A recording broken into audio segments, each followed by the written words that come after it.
प्रेमी भाई बहनों, स्पिरिचुअल दिव्य ज्ञान में आपका स्वागत है। कथनी मीठी खांसी करनी विष की डोई, कथनी छोड़ करनी करे विष से अमृत होय।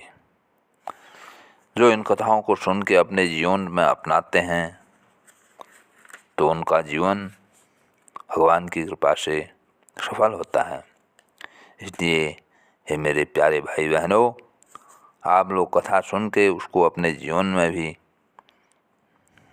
अंगीकार करना है, जिससे कि हमारा जीवन सफल हो। मैं आज आपको भागवत गीता का 18वां अध्याय सुना रहा हूँ। आप लोग ध्यान से सुने और अपने जीवन को सफल बनाएं। अर्जुन बोले, हे महाबाहो, हे अंतर्यामिन, हे वासुदेव, मैं संन्यास और त्याग के तत्व को पृथक पृथक जानना चाहता हूँ। श्री भगवान बोले, कितने ही पंडित जन तो काम्य कर्मों के त्याग को संन्यास समझते हैं तथा दूसरे विचार कुशल पुरुष सब कर्मों के फल के त्याग को त्याग कहते हैं। कई एक विद्वान ऐसा कहते हैं कि कर्म मात्र दोष युक्त हैं, इसलिए त्यागने के योग्य हैं, और दूसरे विद्वान यह कहते हैं कि यज्ञ, दान और तप रूप कर्म त्यागने योग्य नहीं हैं।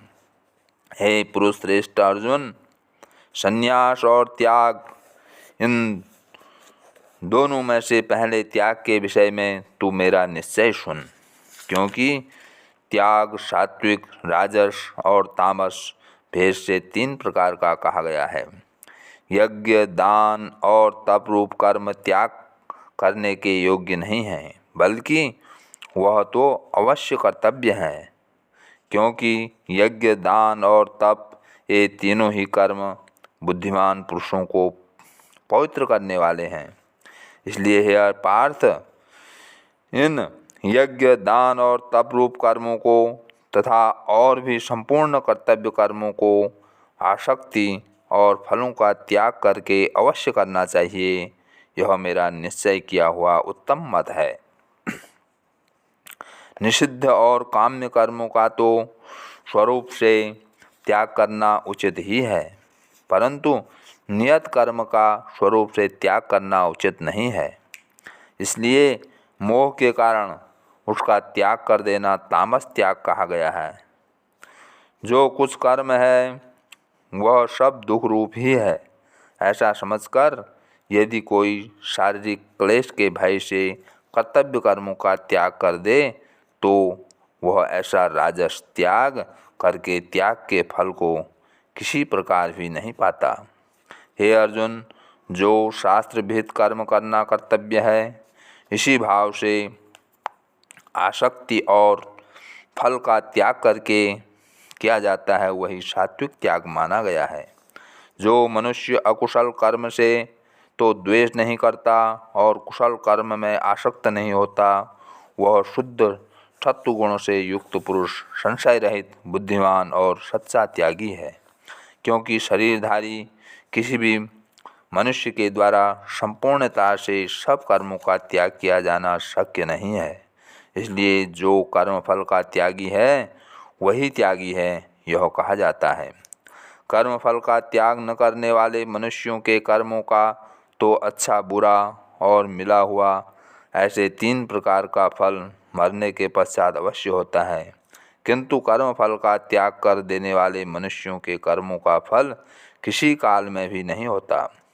हे महाभाव, संपूर्ण कर्मों की सिद्धि के 5 हेतु कर्मों का अंत करने के लिए उपाय बतलाने वाले सांख्य शास्त्र में कहे गए हैं, उनको तू मुझसे भली भांति जान। इस विषय में अर्थात कर्मों की सिद्धि में अधिष्ठान और कर्ता तथा भिन्न भिन्न प्रकार के कारण एवं नाना प्रकार की अलग अलग चेष्टाएं, और वैसे ही 5वां हेतु दैव है। मनुष्य मन, वाणी और शरीर से शास्त्रानुकूल अथवा विपरीत जो कुछ भी कर्म करता है उसके ये 5 कारण हैं।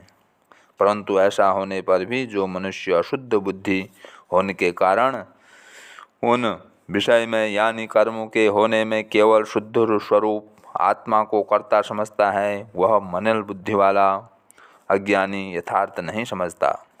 जिस पुरुष के अंतःकरण में मैं करता हूँ ऐसा भाव नहीं है तथा जिसकी बुद्धि सांसारिक पदार्थों में और कर्मों में दिवायमान नहीं होती, वह पुरुष इन सब लोगों को मारकर भी वास्तव में न तो मारता है और न पाप से बचता है।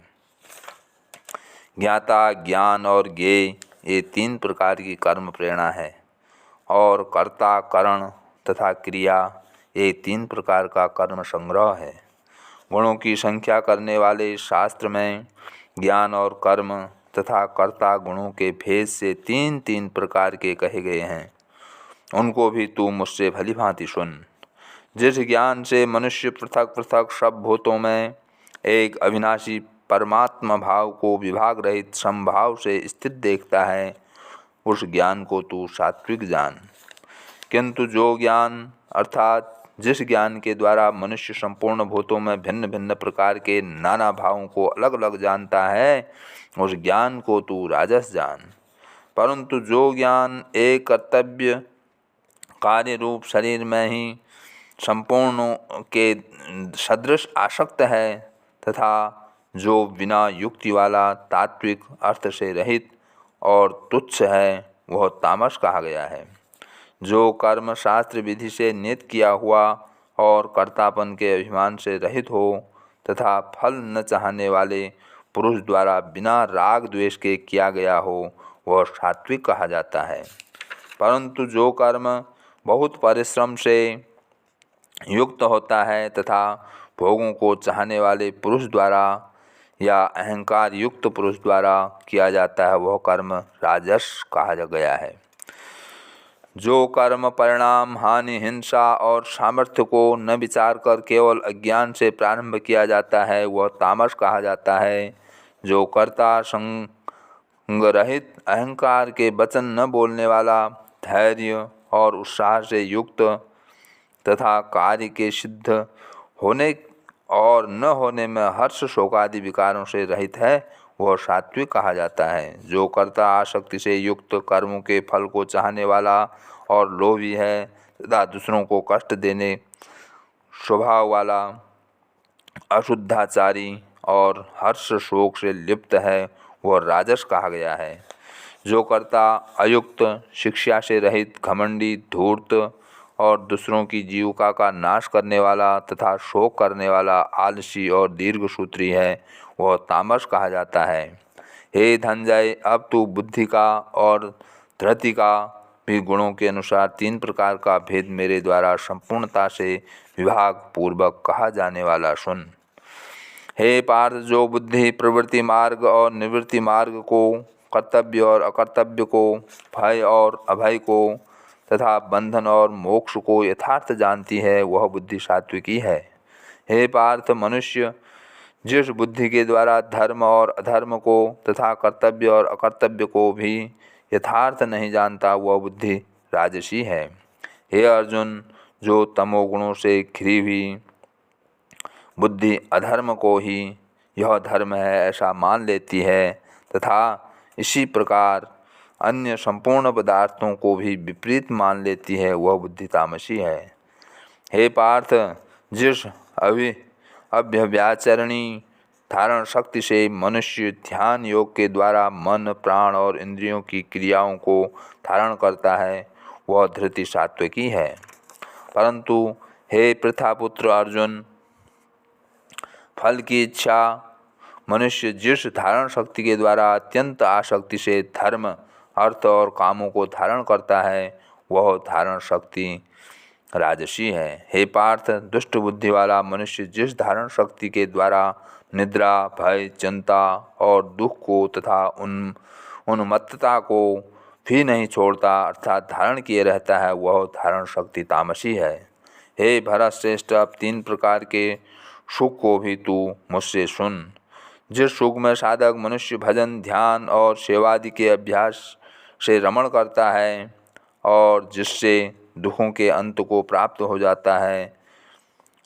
जो ऐसा सुख है वह आरंभ काल में यद्यपि विष के तुल्य प्रतीत होता है, परंतु परिणाम में अमृत के तुल्य है। इसलिए वह परमात्मिक विषय बुद्धि के प्रसाद से उत्पन्न होने वाला सुख सात्विक कहा गया है। जो सुख विषय और इंद्रियों के संयोग से होता है वह पहले भोग काल में अमृत के तुल्य प्रतीत होने पर भी परिणाम में विष के तुल्य है, इसलिए वह सुख राजस कहा गया है। जो सुख भोग काल में और परिणाम में भी आत्मा को मोहित करने वाला है वह निद्रा, आलस्य और प्रमाद से उत्पन्न सुख तामस कहा गया है।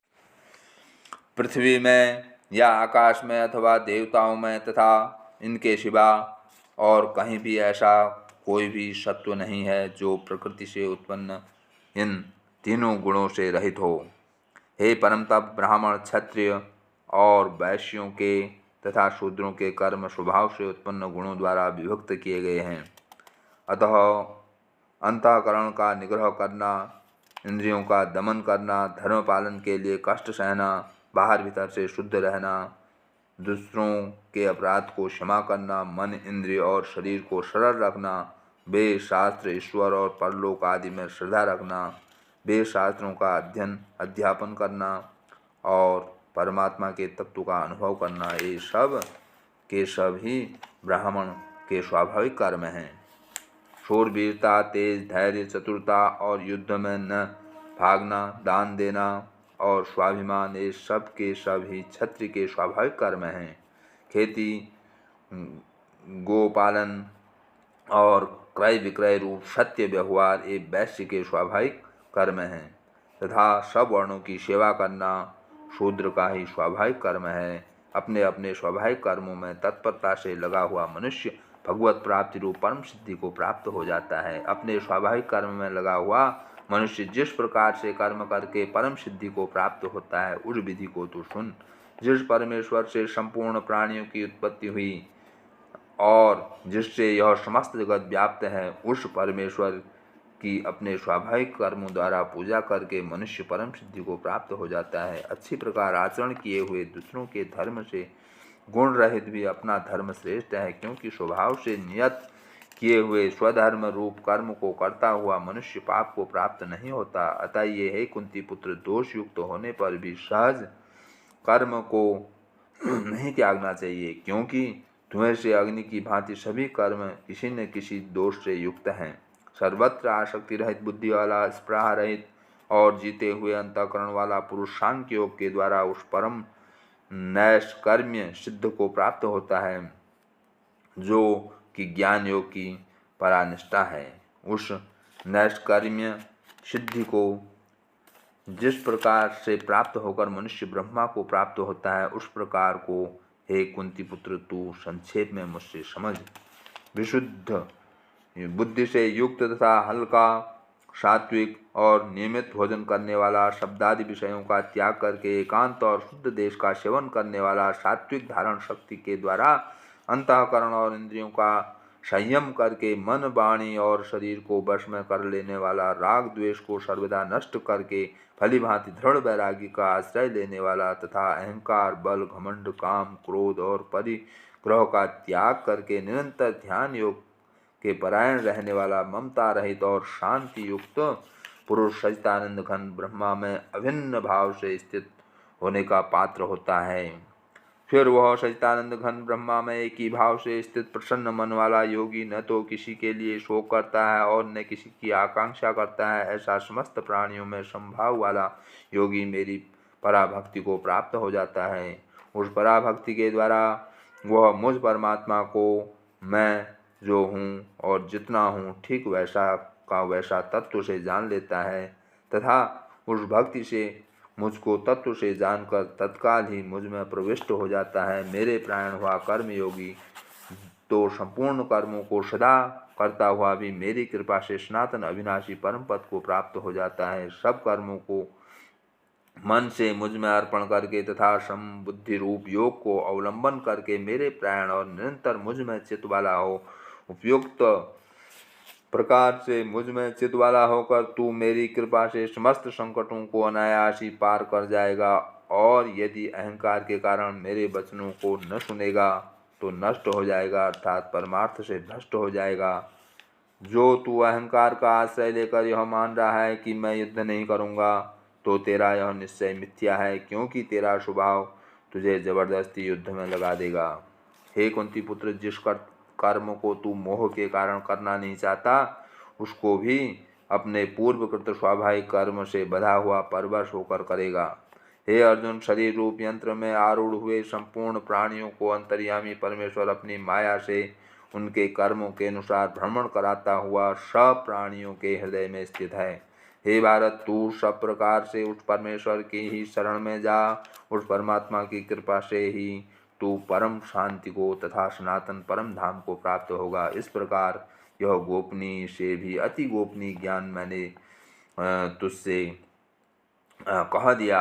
अब तू इस रहस्य युक्त ज्ञान को पूर्णतः भली भांति विचार कर जैसे चाहता है वैसे ही कर।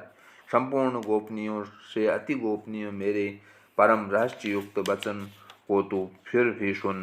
तू मेरा अतिशय प्रिय है, इससे यह परम हितकारक वचन मैं तुझसे कहूँगा। हे अर्जुन, तू मुझ में मन वाला हो, मेरा भक्त बन, मेरा पूजन करने वाला हो और मुझको प्रणाम कर। ऐसा करने से तू मुझे ही प्राप्त होगा। यह मैं तुझसे सत्य प्रतिज्ञा करता हूँ, क्योंकि तू मेरा अत्यंत प्रिय है। संपूर्ण धर्मों को अर्थात संपूर्ण कर्तव्य कर्म को मुझ में त्याग कर तू केवल एक मुझ सर्वशक्तिमान सर्वाधार परमेश्वर की ही शरण में आ जा। मैं तुझे संपूर्ण पापों से मुक्त कर दूंगा, तू शोक मत कर। तुझे यह गीता रूप रहस्यमय उपदेश किसी भी काल में न तो तप रहित मनुष्य से कहना चाहिए, न भक्ति रहित से, और न बिना सुनने की इच्छा वाले से ही कहना चाहिए। तथा जो मुझ में दोष दृष्टि रखता है, उससे तो कभी भी नहीं कहना चाहिए। जो पुरुष मुझ में परम प्रेम करके इस परम रहस्य युक्त गीता शास्त्र को मेरे भक्तों में कहेगा, वह मुझको ही प्राप्त होगा, इसमें कोई संदेह नहीं है। उससे बढ़कर मेरा प्रिय कार्य करने वाला मनुष्यों में कोई भी नहीं है, तथा पृथ्वी भर में उससे बढ़कर मेरा प्रिय दूसरा कोई भी भविष्य में होगा भी नहीं। जो पुरुष इस धर्ममय हम दोनों के संवाद रूप गीता शास्त्र को पढ़ेगा, उसके द्वारा भी मैं ज्ञान यज्ञ से पूजित होऊंगा, ऐसा मेरा मत है। जो मनुष्य श्रद्धा युक्त और दो दृष्टि से रहित होकर इस गीता शास्त्र का श्रवण भी करेगा, वह भी पापों से मुक्त होकर उत्तम कर्म करने वालों के श्रेष्ठ लोगों को प्राप्त होगा। हे पार्थ, क्या इस गीता शास्त्र को तूने एकाग्रचित्त से श्रवण किया? और हे धनंजय, क्या तेरा अज्ञान जनित मोह नष्ट हो गया? अर्जुन बोले, हे अच्युत, आपकी कृपा से मेरा मोह नष्ट हो गया और मैंने स्मृति प्राप्त कर ली है। अब मैं संशय रहित होकर स्थित हूँ, अतः आपकी आज्ञा का पालन करूँगा। संजय बोले, इस प्रकार मैंने श्री वासुदेव और महात्मा अर्जुन के इस अद्भुत रहस्य युक्त रोमांचकारक संवाद को सुना। श्री व्यास जी की कृपा से दिव्य दृष्टि पाकर मैंने इस परम गोपनीय योग को अर्जुन के प्रति कहते हुए स्वयं योगेश्वर भगवान श्री कृष्ण से प्रत्यक्ष सुना। हे राजन, भगवान श्री कृष्ण और अर्जुन के इस रहस्य युक्त कल्याणकारक और अद्भुत संवाद को पुनः पुनः स्मरण करके मैं बार बार हर्षित हो रहा हूँ। हे राजन, श्री हरि के उस अत्यंत विलक्षण रूप को भी मैं पुनः पुनः स्मरण करके मेरे चित्त में महान आश्चर्य होता है और मैं बार बार हर्षित हो रहा हूँ। हे राजन, जहाँ योगेश्वर भगवान कृष्ण हैं और जहाँ गांडीव धनुषधारी अर्जुन हैं, वहीं पर श्री विजय विभूति और अचल नीति है, ऐसा मेरा मत है। बोलो सच्चिदानंद कंद भगवान की जय।